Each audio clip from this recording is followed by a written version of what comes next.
그렇게 하지 않습니다. 그는 이 문제를 하나님께로 가지고 나갑니다. 그리고 하나님 앞에 나가서 꿇어 엎드립니다. 얼마나 간절히 하나님 앞에 기도하는지. 엘리 제사장이 바라보니까 그냥 얼굴이 붉으락 하면서 그냥 기도를 하게 되는데 그거 보니까 혹시 술 취한 게 아닌가 착각을 했어요. 나중에 얘기를 들어보니까 나는 마음에 있는 원통한 사정을 하나님께 아뢰는 중이라고. 얼마나 간절히 기도하는지 엘리 제사장이 마음속에 감동을 받고 축복을 해주게 됩니다. 그대의 태중에 그 아이를 갖기 원한다는 그런 축복이었겠지요. 근데 그 축복을 들으면서, 축복의 말씀을 들으면서 하나님의 응답으로 받아들였어요. 여러분, 중요한 것은 주의 종과 하나님과의 관계입니다. 그리고 또 한 가지 주의 종과 성도와의 관계예요. 그는 이 말씀을 듣고 하나님 응답을 받고 집에 가서 돌아 기다립니다. 기도하면서 기다리죠. 근데 여러분, 시간이 지나니까 점점 배가 부르기 시작을 합니다. 입덧도 하게 되고 아이를 잉태하게 되는 놀라운 역사가 나타났습니다. 기도하는 가운데. 그런가 하면 여러분, 신약의 사도 요한은 밤모섬에 유배를 당합니다. 혼자 생활합니다. 쓸쓸하게 들려오는 소리는 파도 소리만 들려오고 바람 소리만 들려오게 되고 혼자 생활하니까 얼마나 처량하고 얼마나 힘들고 얼마나 외롭겠어요. 예수님 믿는 것 때문에. 근데 그때 그는 거기에서 하나님 앞에 기도를 드리게 됩니다. 여러분, 기도의 줄이 열려 있었어요. 하늘에 연결된, 하늘에 잇대어진. 여러분, 그러니까 이게 중요해요. 그랬더니 어느 날 하늘의 문이 열립니다. 그리고 그는 신비한 체험을 하게 됩니다. 그래서 사도 요한이 자신이 체험하는 그 신비한 바를 갖다가 다 기록했는데 그게 뭡니까? 요한계시록에. 얼마나 귀한 말씀드립니까? 여러분, 답답합니까? 힘이 듭니까? 어렵습니까? 하나님께서 우리를 기도로 초청한다는 것을 잊지 말아야 돼요. 현재 여러분의 상황이 정말 어렵게 되었습니까? 사방으로 우겨싸움을 당하고 답답한 일을 만나게 되고 힘들고 어렵고 고달프고 여러분, 그럴 때 우리가 낙심하고 포기할 이유가 없습니다. 어떻게 합니까? 하나님께 기도하라고 하나님 부르신 초청인 줄로 믿으시고 하나님께 나와 기도하는 가운데 응답받는 복된 심령 될 수 있기를 주의 이름으로 부탁을 드립니다. 오늘 12절 말씀 보니까 소망 중에 즐거워하며 환난 중에 참으며 기도에 항상 힘쓰는 자들이 되라. 이렇게 말씀하는데 소망 중에 즐거워하며 환난 중에 참으며. 여러분, 환난을 만나게 될 때 우리가 환난 그 자체를 바라보게 되면은 낙심하고 절망하고 좌절하게 됩니다. 근데 환난을 볼 게 아니라 기도에 힘쓰다 보면은 환난의 문제가 저절로 해결되어져요. 그리고 소망을 주신 주님, 내게 즐거움을 주신 주님, 그 주님을 바라보면서 언제나 기도하며 승리하는 저와 여러분 될 수 있길 바랍니다. 시편 50편 15절에 말하죠. 환난 날에 나를 부르라. 내가 너를 영화롭게 하리니, 내가 너를 건지리니, 내가 나를 영화롭게 하리라. 환난 중에 주님을 부르는 거예요. 주님께 기도하는 겁니다. 여러분, 가만히 있을 필요가 없어요. 여러분, 엎드리시기 바랍니다. 주님께 기도하시기 바랍니다. 그럴 때 응답의 역사가 반드시 주어질 겁니다. 내일 새벽부터 기도하는 자리에 가득히 채워줄 줄로 믿습니다. 이봉량 장로님이 있었습니다. 이분이 42세에 광주 동명교회에서 장로 임직을 받았습니다. 그리고 94세가 되던 2007년도에 자서전을 썼습니다. 거기에 나오는 간증인데 이분이 옛날 그 일제시대 때, 그러니까 1939년도에 보통 문관 시험을 봤다는 거예요. 이게 뭐냐면 공무원 시험이죠. 합격을 했어요. 그리고 이제 일생 동안 공무원을 하게 되었는데 한 번은 전라남도 구례군, 지리산 자락에 있는 곳이죠. 구례 군수로 이렇게 부임을 하게 되었는데 가서 보니까 그 해에 큰 가뭄이 들어가지고 그냥 뭐 농작물이 바짝바짝 말라 들어가니까 사람들의 마음이 고약해집니다. 그래가지고 사람들이 하는 얘기가 아니 우리 군수는 도대체 뭐 하는 거야? 군수가 되었으면은 국민들을 위해서 뭘 좀 해야 될 터인데 농작물이 지금 바짝바짝 말라가는데 군수는 도대체 뭐 하는 거냐고. 기우제라도 드리고 해야지. 근데 군수가 이분이 생각해 보니까 자신이 명색이 장로님 아닙니까? 예수 믿는 사람 아닙니까? 근데 아니 어떻게 비가 안 온다고 기우제를 드릴 수 있겠어요? 이건 아니다. 절대 이건 안 돼. 근데 여러분 그 기우제를 드리지 않으니까 큰 시험에 빠졌어요. 그래서 그때 주변 사람들이 이렇게 눈치라고 해서 어떻게 해야 될까 생각하고 하나님께 기도하는데 마침 떠오르는 말씀이 예레미야 33장 2절로 3절에 있는 말씀이 떠오르게 됩니다. 이를 행하시는 여호와, 그것을 지어 성취하시는 여호와, 그 이름을 여호와라는 자가 내게 이르노라. 너는 내게 부르짖으라. 내가 알지 못하는 크고 비밀한 일을 내가 내게 보이라고 주님 말씀해 주십니다. 아, 그렇구나. 내가 힘들고 어렵겠지만은 하나님 앞에 기도하리라 생각하고는 금식 기도를 작정을 하고 그 지리산 자락에 있는 산정산이라고 하는 곳에 올라갔는데 해발고지 한 500m 정도 되는 곳에 올라가서 하나님 앞에 기도하게 되는데 여러분 그때 당시만 해도 그 빨치산들이 출몰했던 그런 때입니다. 또 게다가 사나운 맹수들이 들끓고 있던 그런 때예요. 그러니까 일사각오의 정신을 가지고 하나님께 나가서 기도하게 되는데 금식하며 기도했는데 사흘 동안 기도해도 끄떡이 없어요. 나흘째 기도해도 응답이 없습니다. 이거 이래서는 안 되겠구나. 사생결단해야 되겠구나. 하나님 영광이 지금 땅에 떨어집니다. 많은 사람들이 하나님 영광을 좀 짓밟고 하나님 이름을 모욕하고 그러면서 지금 내가 군수인데 내가 기도하는 걸 지금 많은 사람들이 지켜보고 있는데 하나님 응답해 주셔야 되겠습니다. 아니면 내 생명을 취해 주세요. 그리고 생명 걸고 하나님께 기도했더니요. 조금 더 기도하니까 갑작스럽게 막 빗소리가 들려옵니다. 우두둑 우두둑 하고 빗소리 들려오게 되는데 그날부터 해서 연일 비가 내내 며칠 동안 계속해서 내렸던 비가 300mm가 넘더라는 거예요. 가뭄이 깨끗이 해갈되었습니다. 그리고 그의 가을에 풍년이 들었어요. 많은 사람들이 구례 군민들이 생각을 하죠. 우리 군수가 섬기는 하나님이 진짜로구나. 그리고 많은 사람들이 그가 산에 올라가서 기도할 때 비가 내리는 걸 알았잖아요. 하나님 여호와는 바로 피를 주시는 분이로구나. 그리고 하나님께 영광을 돌렸다는 얘기입니다. 여러분 기도하다가 절대로 낙심하거나 포기하지 마시기 바랍니다.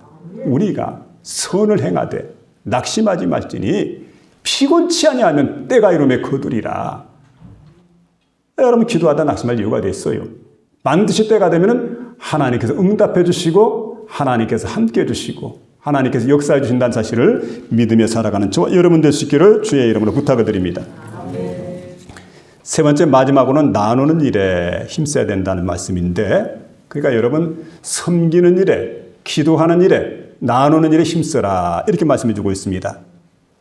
그러니까 13절 보면 성도들의 쓸 것을 공급하며 손 대접하기를 힘쓰라 이랬는데요. 공급한다고 할 때는 여러분 공급은 그냥 할 수가 없죠. 관심을 가져야 공급할 수가 있습니다. 그래서 저 사람들에게 쓸 것이 뭘까? 나눠줄 것이 뭘까? 그들의 필요를 살펴주는 거지요. 그래서 필요를 살펴서 나눠주는 일. 이게 참 중요한 건데 어떤 사람들은 물질이 필요할 때는 물질을 돕고 또 어떤 사람은 돌봄이 필요한 사람이 있어요. 그래서 그런 사람들은 우리가 이제 보살펴 줘야 되지요. 어떤 사람은 격려가 필요합니다. 그런 사람들에게는 용기를 줘야 됩니다. 어떤 사람은 슬퍼하는 가운데 있습니다. 함께 울어주는 거지요. 어떤 사람은 기도가 필요한 사람이 있습니다. 이런 사람을 위하여 함께 기도해 주는 겁니다. 이렇게 도와주는 거예요. 그래서 언제는 여러분 이런 사람들을 위해서 우리가 필요를 따라서 그들 잘 살피면서 나눠진 일을 힘쓰라는 말씀이에요.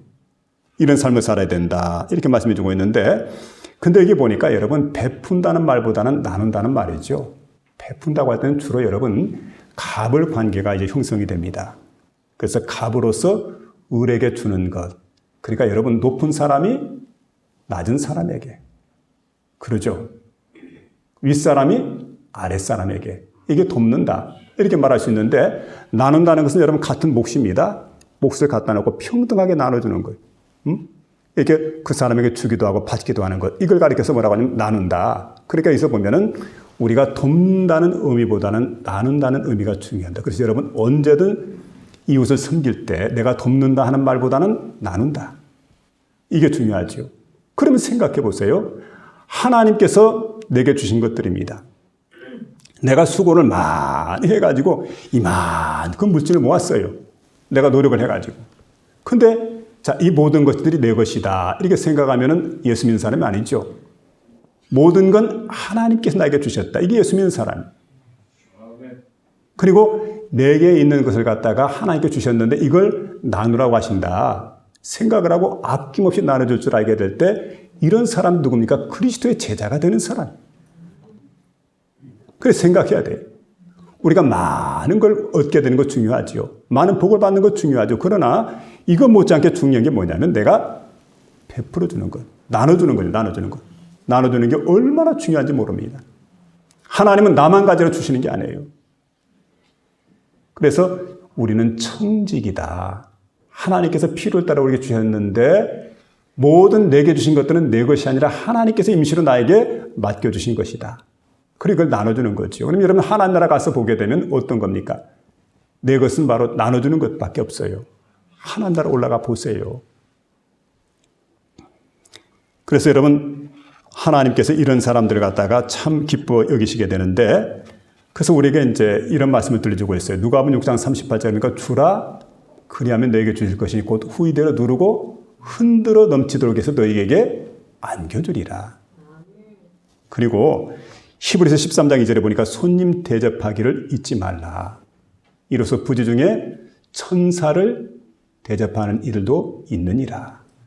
이런 사람이 있어요.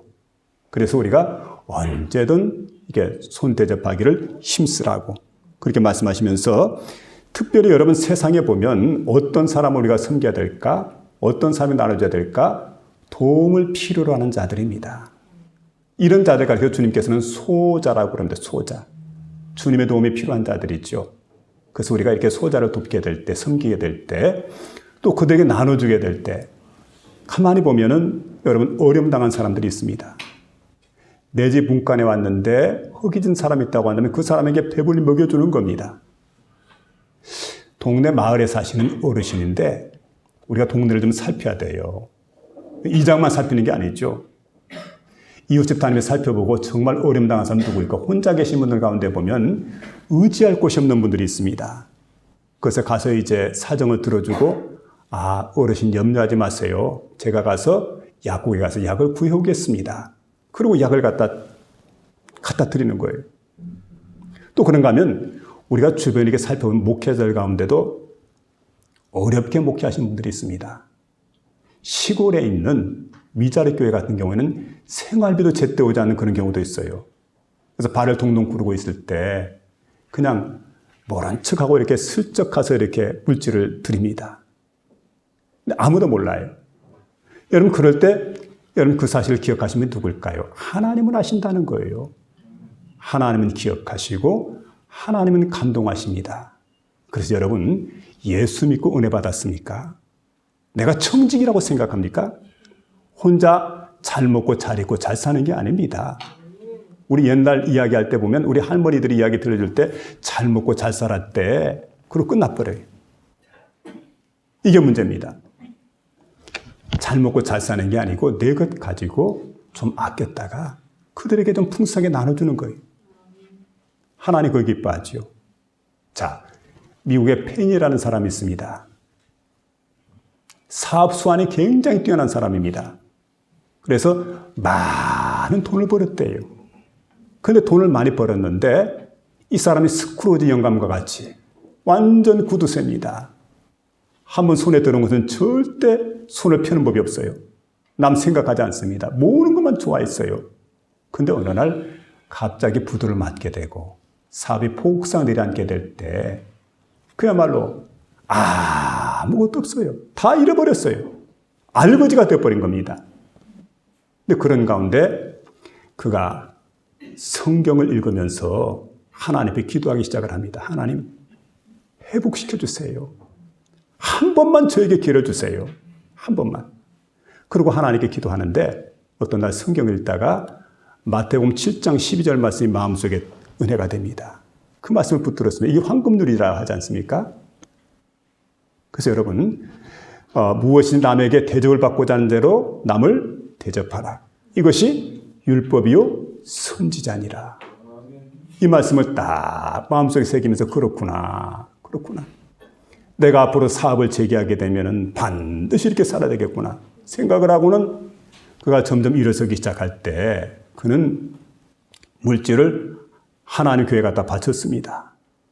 그리고 그 어려운 사회 사업을 위해서 갖다 바쳤습니다. 그 조금 더 하나님께서 물질을 주시게 될 때 가만히 보니까 목회자들이 은퇴를 하고 난 다음에 너무 힘들게 살아가요. 그래서 집 없는 목회자를 위해서 자신이 100동의 집을 갖다 지어가지고 그들 갖다가 이렇게 살 수 있도록 배려해 주었습니다. 그러니까 하나님께서 얼마나 복을 주시는지 자신이 하고 있는 그 사업이 잘 되어져 가지고 전국에 2,000개의 지점을 낼 정도로 하나님께서 풍성한 은혜를 주시더라는 거지요.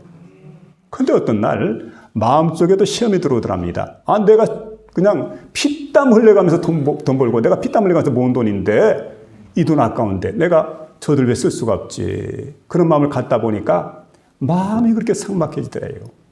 근데 다시금 안 되겠다. 이거 시험이구나 생각을 하고는 원래 가졌던 그 초심, 처음 갔던 그 마음을 가지고 섬기기 시작할 때 마음속에 한량없는 기쁨이 넘치더라는 거죠. 여러분 가만히 생각해 보세요. 우리가 자꾸 끌어모은다고 해서 그게 기뻐지는 건 아니거든요. 베풀며 살아가세요. 나누며 살아가세요. 섬기며 살아가세요. 그럴 때 여러분 하나님께서 우리에게 주시는 기쁨이 훨씬 더 크다는 거지요. 우리가 여러분 근육이라는 게 있습니다. 근육은 사용할 때 근육이 생기는 겁니다. 사용하지 않으면 근육은 사라져 버립니다. 하늘의 기쁨이 그렇습니다. 내 것을 사용할 때 하늘의 기쁨이 옵니다. 사용하지 않으면 절대로 하늘의 기쁨을 맛볼 수가 없습니다. 여러분 기쁨의 비밀이 바로 거기에 있어요. 베풀 때 기쁨이 온다. 오늘 본문의 말씀은 힘써야 될 3가지를 우리에게 말씀해 주고 있습니다.